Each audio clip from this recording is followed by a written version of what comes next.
Welcome to RADiCAL Core.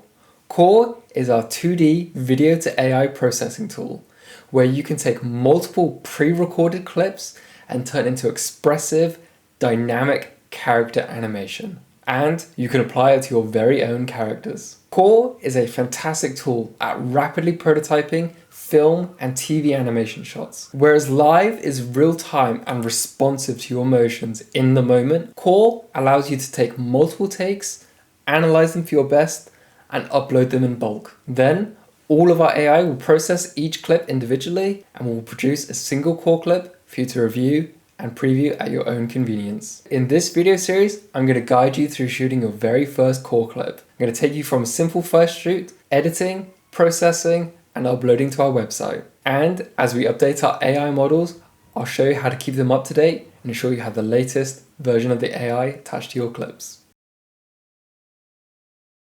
There's a lot of overlap with our live motion capture, so feel free to check that out if you want something a bit more responsive. We also have a Discord and would love it if you could drop by and send us a message. That's all for now, and let's get into it.